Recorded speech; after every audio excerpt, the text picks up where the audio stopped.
Across this country, the week of November 24th to December 1st marks Canadian HIV/AIDS Awareness Week. It is an occasion to raise awareness surrounding HIV/AIDS issues nationally and culminates in the international observance of World AIDS Day on December 1st.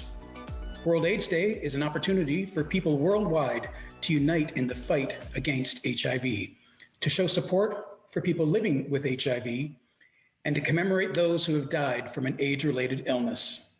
Founded in 1988, World AIDS Day was the first ever global health day.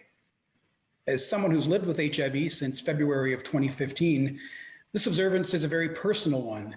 And since taking on the persona of the accidental HIV activist, every day has become HIV/AIDS awareness. I've called upon a few of my friends and colleagues in the fight against HIV to share some of their insights and experiences. Each of these individuals leaves me feeling humbled, inspired, and validated in the work we do to end the HIV epidemic. These are the faces of HIV today. These are the voices of HIV today. These are the people who recognize that HIV is a virus and that stigma is the disease. Hello, my name is Kelly. I'm a woman living with HIV for 35 plus years.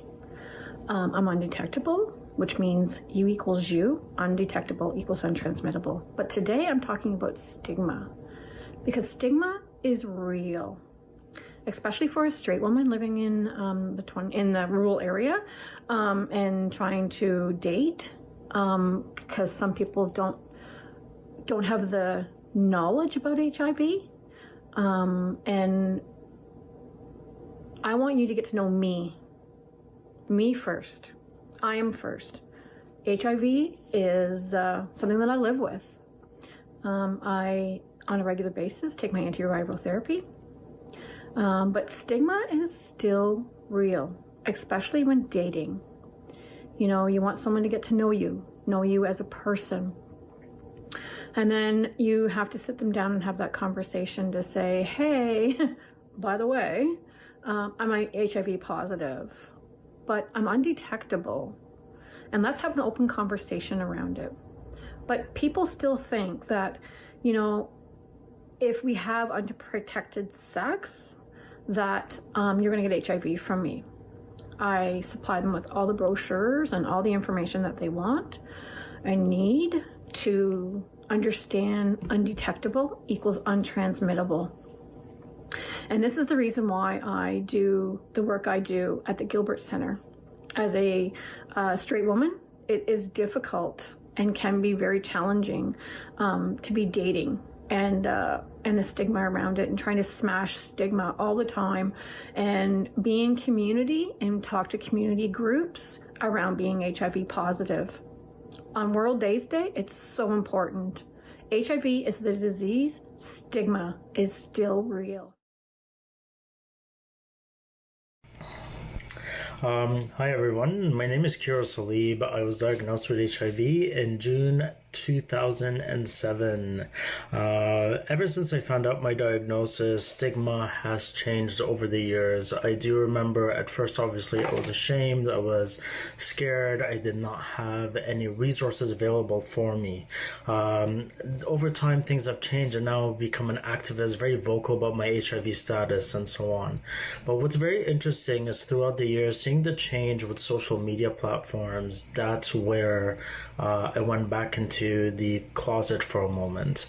I went back, I was scared to admit that I was HIV positive online and tell people through dating apps and so on. And I was also going through a health change in my life. So things were very interesting. It literally just, I was empowered, and then all of a sudden I went and hid myself again. But I'm so glad that this has changed, and I've used this as a moment of empowerment, and especially towards people of color, people of Middle Eastern descent as myself, because I do remember the shame that I used to, and the stigma that I used to associate towards people living with HIV/AIDS. I was not good. I was awful. I was mean. I was ignorant. I was uneducated. And then when this happened to me, everything took a different turn and changed completely. And I'm happy it did. I call it my more morbid blessings. Stigma is still there. It's not going anywhere for a while, it seems, so a lot of work still has to be done. I do have my moments where I've learned when it is safe to disclose my status. I don't have to always disclose my status. Neither should anyone really. Disclose it only when you feel safe to do so. That's so important to protect yourself because of stigma. Stigma could be not just verbally, it could be physically violent as well. So that being said, we still have a lot of work to do, and that's it. That's stigma and me in a nutshell. Hi, my name is Maluba, and I was born with HIV. I've been living with the virus for 27 years now. I don't know if I should be looking there or there. So I will switch and rotate. I wanted to come on here and talk to you guys on World AIDS Day about stigma and discrimination. Because I was born with the virus, I had to grow up with it, and I learned, about the virus and about treatment, so I was so educated in HIV. And then I would just see so many people online and in the world that were so uneducated about it, including adults. I would have, I had a teacher kind of give false information about HIV, and then all of the students joke about there being HIV on the doorknob when someone touched it, and joking about making out and, transmitting HIV, and they didn't even know they were insulting me at the time. And I would be scared to kind of confront those situations, because then, of course, people would expose or figure out that I would have HIV and that my family had HIV.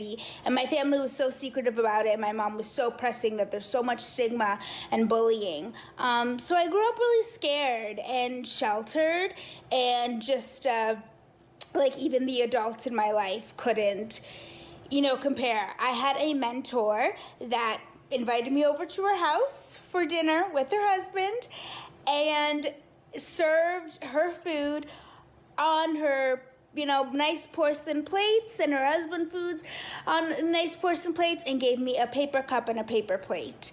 And I felt very disrespected, and I was about 10 years old, and it's something I cried about and told my mom, and it just really sucked because she was the adult in that situation and put me in that situation. I was heartbroken. So growing up was tough, and then going into my 20s, after my mother and father passed away, I was still very scared of, sharing this virus and what could happen to me. I'm a Black woman out here. I know that, there's many reasons for people to discriminate against me. So I was very protective with myself, and still was. And now that I'm public with my HIV status, of course, there's for every 10 supportive comments, there's 2 hateful comments. And it's either somebody that's ignorant or not educated, or somebody that just personally wants to be mean and be like, haha, you have HIV. And it can get hurtful sometimes. I have no time for it in my life. I'm not stigma and discrimination. I just have no time to tolerate that, but I'm not gonna lie and say it doesn't ever have an effect on me, because it has before. So I encourage you all to think about little ways that you have maybe been stigmatizing to somebody living with HIV, and how you can do better for the 2021 new year. We're not asking to be treated, special or anything. It's just equity and being treated equal and fairness, because people with HIV are not a threat or a danger.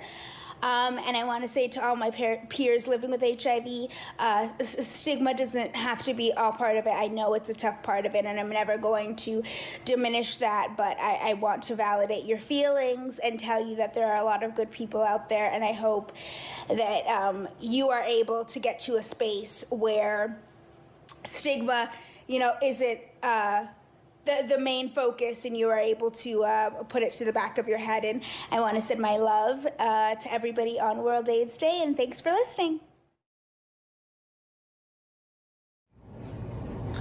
For me, stigma has shown up in 2 very different ways. Now, there is the external, from the outside world. The things that people say on dating apps, calling me dirty or slut, or the people on social media who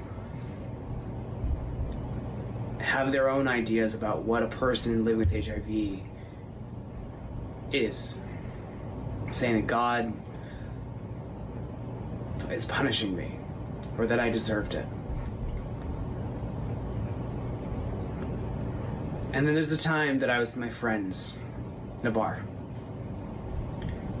and this complete stranger told my friends not to drink after me. Now, while those external sources can be hurtful, it can be painful, none of that compares to the weight of the internalized stigma that so many of us experience, including me. So back when I was first diagnosed, that minute that she told me that my test had come back positive,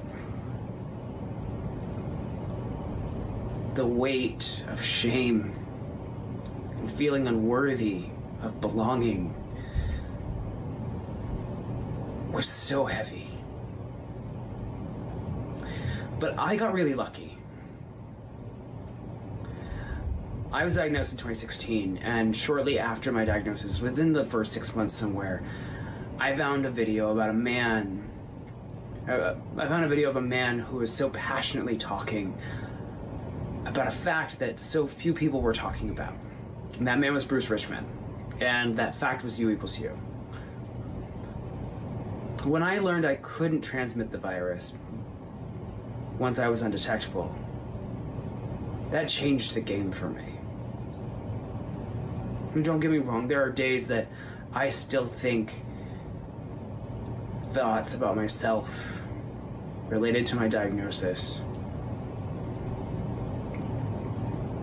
But the difference is that I know the truth. And I look at how far I've come in the last 4 years, and all the things that I've accomplished because of that diagnosis. And you can't tell me that people living with HIV are dirty or sluts or any of those things, because I know the truth. The truth is that people who are living with HIV are strong and resilient, and they are powerful. And I hope that people who see this recognize that and own their power. Hi, I'm Beyonce. I remember when I became HIV positive, I was scared. To me, it was a death sentence, and I was counting my days. I always felt that as long as I stayed alive long enough to receive the cure, that I would be okay. But there was a breakthrough. U equals U, and that means undetectable, untransmittable, which gave me hope, which changed my life, which allowed me to be honest with myself and others, which allowed me to have a voice to say that I cannot infect you as long as I stick to my treatment that my doctor has prescribed to me, as long as I am committed to staying on my meds and I remain undetectable. There is no way possible that I can pass HIV along to anyone. I am actually proud to say that. I haven't always been proud of my HIV diagnosis just because of the stigma that it brings when you say that you have HIV. Whether it's hugging someone, sharing utensils with someone, maybe even sneezing in an environment where people are negative, and because they're not educated, they feel that I have now infected them or I'm trying to infect them. I am very proud to say that this campaign, I can't pass it on, U equals U, loving yourself. There's many campaigns, and I'm proud to be a part of this moment in time to educate and help prevent, to help provide preventive measures to people that may not be as educated as some of us are. There are still people out there that don't know that HIV positive, that don't know that being on ARTs means ultimately a longer lifespan and the fact that you can't infect anyone. I am proud to be part of a movement or a campaign called Owning HIV. Owning HIV was launched and geared to young adults to see how much they truly know about HIV. And if you would like to, you can Google or hashtag Owning HIV to learn more about the survey that we've launched. One of the survey findings that we found was that young adults still believe that if you hug someone that you can catch HIV. This was a little alarming and quite upsetting that people still think like this in the time that we live in today. What can I say about it? All I can say is, do your research, take a treatment option that's right for you, talk to your doctor, and ultimately, don't be afraid to love again.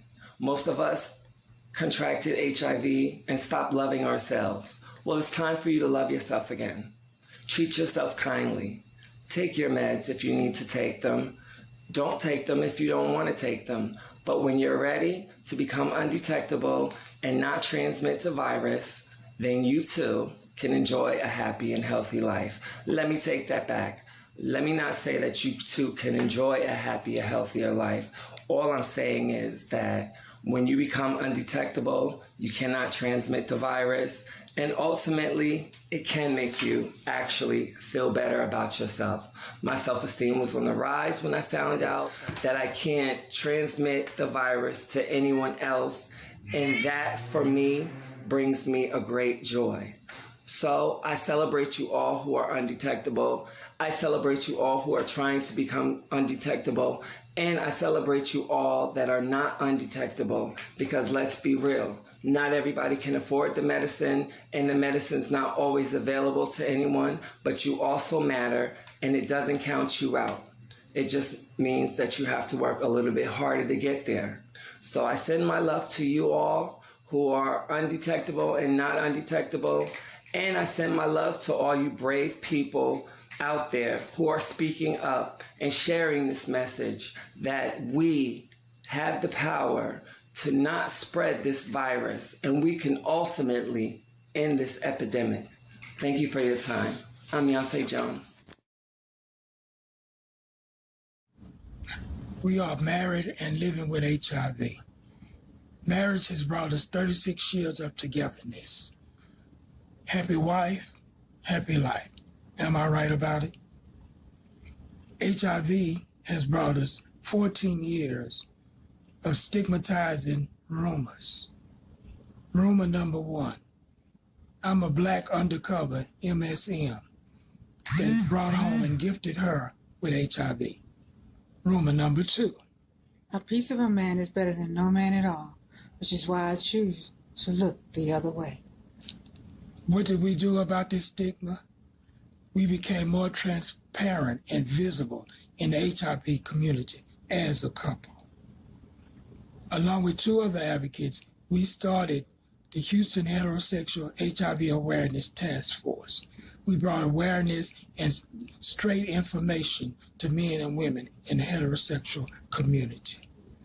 We became peer group facilitators for several HIV support groups. We are members of POP, the Positive Organizing Project, a organization geared towards advocacy and building leadership skills. I'm also a part of the Bowtie Movement, created to give support to heterosexual men living with HIV. We're also involved in the anti-stigmatizing language campaign, stressing the importance of using the correct language to reduce or stop stigma in people living with HIV. We are changing the way people see us as a couple living with HIV. So I think this is kind of a story about how stigma was one of the motivators, obviously, for the U=U campaign. But my personal experience with stigma was kind of absurd, actually. So I was diagnosed in 2003, and I knew that treatment would keep me alive. I was fortunate enough to have access to treatment and care and services, but I didn't want to be alive because I felt like no one would love me, and I was terrified of passing on HIV to someone that I loved. So I didn't love, and I totally withdrew. And for about 6 years, until about 2009, was barely intimate with anyone and really isolated myself. And around 2009, I started thinking, well, maybe I can do this. You know, I actually hadn't started treatment. I didn't want to take a pill that reminded me every day that I had HIV. I still felt so toxic and shameful. I'm ashamed of myself, but I wanted to get out there. So I did, I was on Connection, this online dating app. And in 2009 was my first date. And I was going to go and tell this guy, perhaps that dinner, maybe the next dinner. I met him. He's super liberal, really nice guy, loves camping and outdoors and all those things. And I'm thinking, gosh, should I tell him now? When should I tell him? When should I tell him? And I didn't, he did it for me. He basically got it out there. He said, I don't date guys who are HIV positive, just to put that out there. And he said, do you? And I said, oh, I don't, and I'm sure he could see my heart just like, just sinking down into my stomach and my shoulders going down because felt so awful. I still remember it. I actually saw the guy on Facebook a few years ago. So that was it. I just, we ended the dinner. I didn't call him back. I didn't say anything. I didn't do anything. I said, okay, I'm going to get back up on that horse. And on Match.com, I found a guy who was a former yoga teacher, spiritual seeker. There are photos of him like doing handstands on rocks and out in the mountains with just like his backpack with his shirt off and like all of this like nature lover. Scroll to the bottom, HIV negative only. So are you kidding me? This guy is like spiritual. So then again, I looked again, I went back to Connection, and then I saw this guy who was a head of an LGBTQ organization. Good looking guy. He had actually messaged me just like the other one. And I thought, he's a head of an organization, LGBTQ. I know he ended up moving on to work in HIV as well. HIV negative only. So again, on my heart, literally at that time, my heart went out my mouth and I felt like I was going to throw up. So moved to New York. You fast forward about 5 years. And I was moving to New York. I was starting the U=U campaign. We hadn't launched yet, but I was talking with researchers, and I went to a barbecue, and I met a guy. I remember seeing him across the room. I was like, God, that guy is really handsome. He's too good looking for me. So this guy came over, and we started talking. We had a beer, and he does work as a social justice lawyer. He's also was a former yoga teacher, which was like so cool, vegetarian, and we decided to have dinner.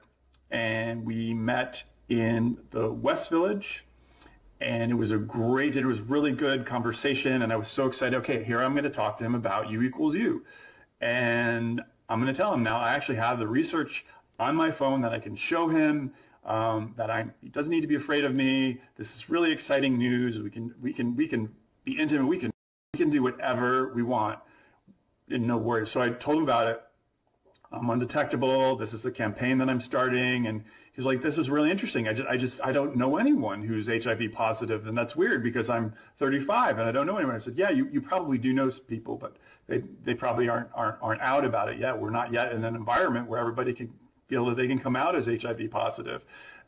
We will be there someday. So we went back to his house. I was feeling pretty hopeful, and we got into bed, and we started going at it, and he was clearly afraid. He was like shaking, and I said, "Are you okay? What's going on here? It seems like you're concerned. What's up?" And he was like, "Oh, I haven't been with anyone who's positive. I just don't know what I can and can't do." And I said, "Well, you can do anything because I'm undetectable."